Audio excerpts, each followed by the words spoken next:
Hello dear student, I am Rajneesh sir, the trainer of English language and today we will talk about the some important topic। आज हम कुछ महत्वपूर्ण चीज़ों पे चर्चा करेंगे, बातों पे चर्चा करेंगे।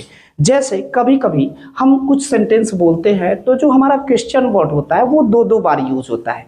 जैसे क्या क्या, कब कब, कहाँ कहाँ। तो ऐसे सेंटेंसों को कैसे हम ट्रांसलेशन करें, कैसे अपनी कम्युनिकेशन में लाएं। बहुत सारे स्टूडेंट क्या करते हैं कि इसको बनाने में एक ही वर्ड को दो बार लिख देते हैं। जैसे what what, where where, when when.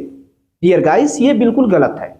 इस सेंटेंस को ट्रांसलेशन करने के लिए हम आपको एक तरीका बताते हैं, उस तरीके से आप लोग अगर इसको ट्रांसलेशन करते हैं इट विल बी बेटर। चलिए हम सेंटेंस बनाते हैं। जैसे एक सेंटेंस में आपको बोल रहा हूं, तुम क्या क्या खाते हो ब्रेकफास्ट में, यानी नाश्ते में तुम क्या क्या खाते हो। कुछ ऐसे सेंटेंस आए तो उसको किस तरीके से बनाते हैं। What all do you take for breakfast. जी हाँ, what all do you take for breakfast. जैसे दूसरा सेंटेंस हम आपको बता रहे हैं, तुम क्या क्या बोलते हो।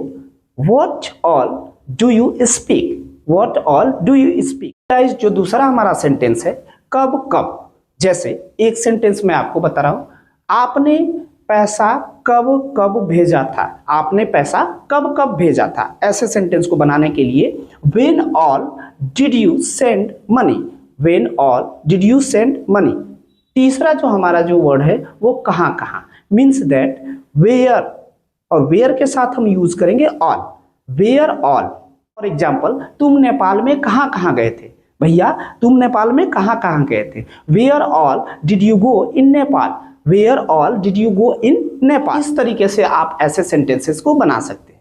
मीन्स दैट हमारे कहने का मतलब ये है कि जब भी क्वेश्चन वर्ड दो बार आए तो क्वेश्चन वर्ड की इंग्लिश बना करके और उसके साथ ऑल का यूज कर देते हैं। ऐसे ही आप लोगों के लिए एक मैं वर्ड देने जा रहा हूं जिसका ट्रांसलेशन आप खुद करेंगे कमेंट बॉक्स में।